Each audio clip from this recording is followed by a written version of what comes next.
Merci beaucoup, Monsieur le Président. Chers collègues, bonjour. La première question que je voudrais poser est celle-ci.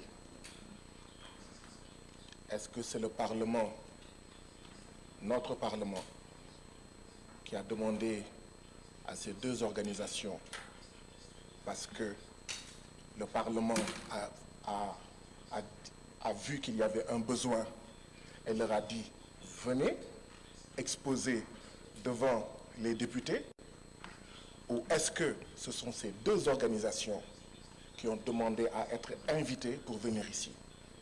Je veux savoir quel est le lien entre le Parlement de la CEDEAO et ces deux organisations. Est-ce qu'il y a un contrat? Est-ce qu'il y a un accord pour savoir qu'est-ce qui justifie leur présence ici? Bien sûr, tous ceux qui sont doués de raison ici savent que je n'ai rien contre monsieur l'ambassadeur et l'autre docteur. Je n'ai absolument rien contre eux. Je suis même gêné, très gêné, d'avoir à parler ici, d'avoir à dire ce que je vais dire devant eux. Parce que les choses que je veux dire, j'aurais dû les dire en leur absence. Je suis gêné, et je vous dirai tout à l'heure pourquoi je suis gêné de cette séance, de ma présence ici, en la présence des deux organisations.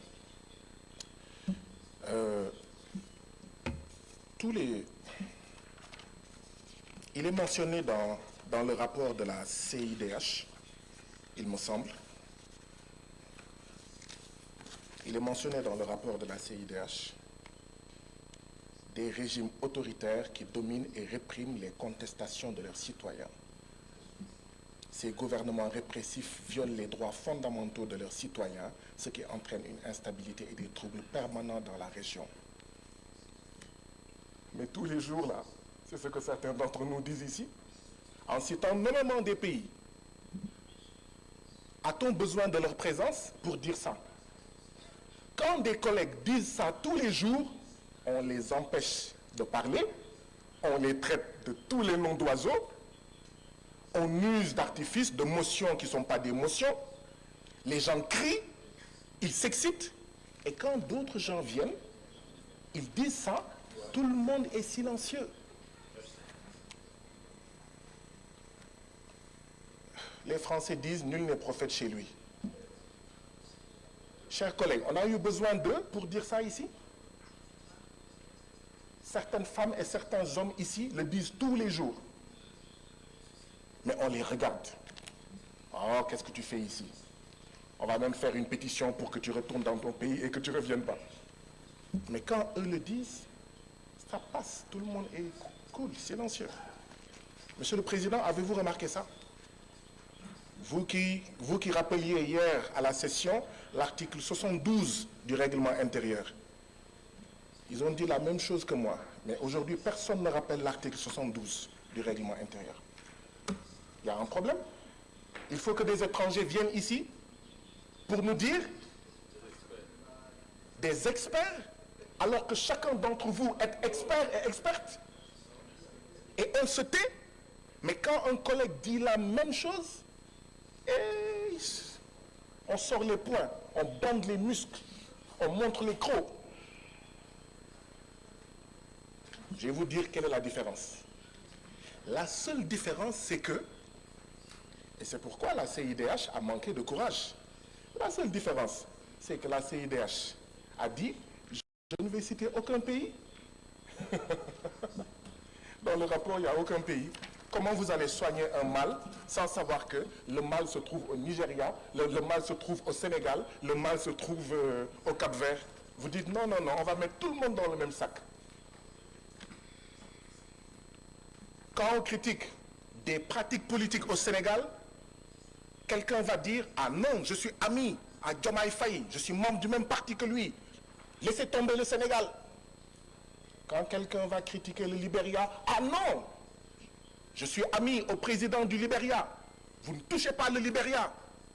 Vous pensez que vous êtes supérieur au Libéria. » Mais quand quelqu'un vient ici dire « Nous sommes là, gentils là, comme des poules mouillées. »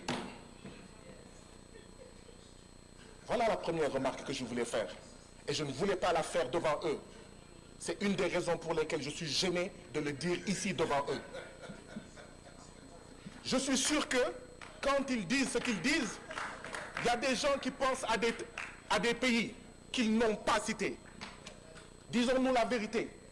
Il y a des gens qui ont dit le Sénégal fait partie de là, tel pays fait partie de là, tel pays fait partie de là. Ils n'ont pas cité, mais on voit des pays. Non. On ne peut changer les choses que dans la vérité. On ne peut transformer les choses que dans la vérité. Ce Parlement doit être un médecin.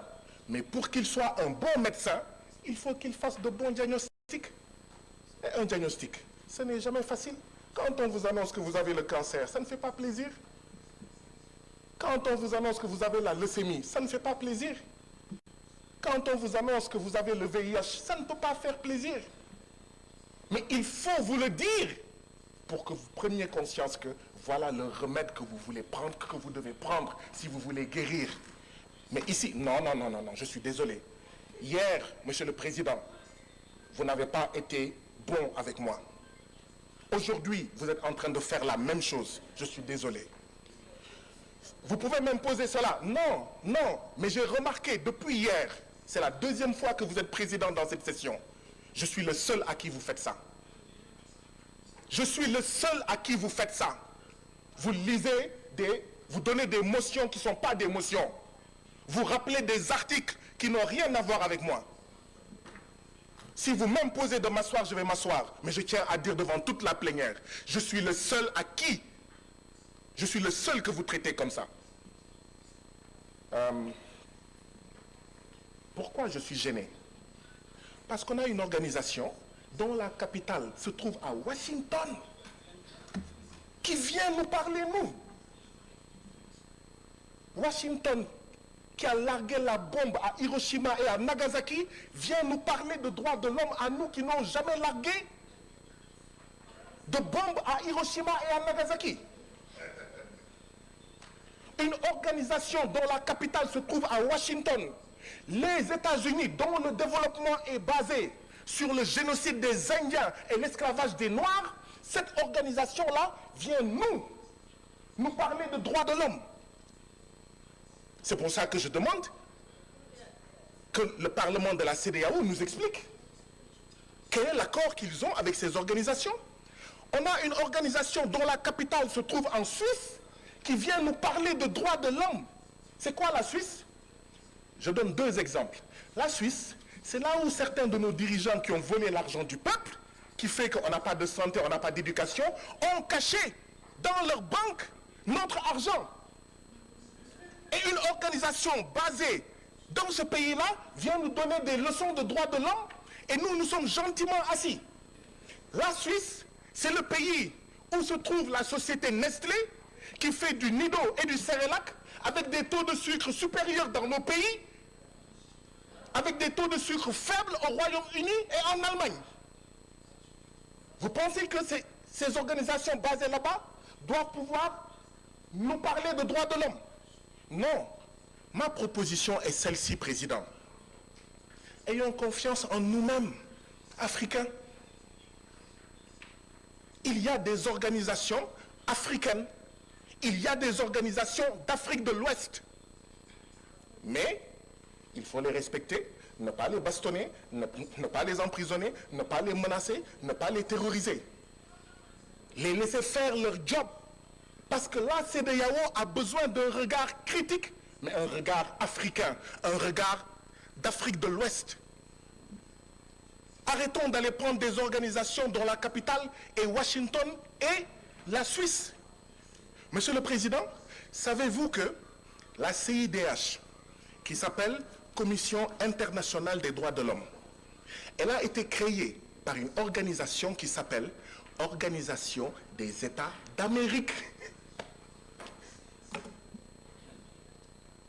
Organisation des États d'Amérique qui a créé dans les années 50 la CIDH. Nous, on ne prend pas une organisation créée par l'OUA, une organisation créée par la CEDEAO, mais on la laisse libre. Hein? On ne la crée pas pour lui dire, tu dis ce qu'on veut entendre. On va chercher une organisation créée par l'Organisation des États d'Amérique. C'est pour ça qu'elle a son siège à Washington. Mes collègues ont raison. La sagesse populaire africaine du Sénégal dit que le umbel sa sankal, umbel sa kersa. Ça signifie qui paye commande. Ceux qui veulent savoir qui paye là, qui sponsorise là, ce sont des États qui financent l'organisation basée en Suisse et l'organisation basée à Washington, qui veulent nous imposer une manière de voir, quand bien même parfois cette manière de voir peut être juste. Mais on n'a pas besoin d'un grand frère blanc basé à Washington et à Genève pour savoir la vérité. Nous n'en avons pas besoin. Je vais conclure, comme vous insistez. Je vais conclure, comme vous insistez. En 1236, ici en Afrique, il y a eu des Africains en Afrique de l'Ouest qui ont publié la charte de Kurunkanfoga.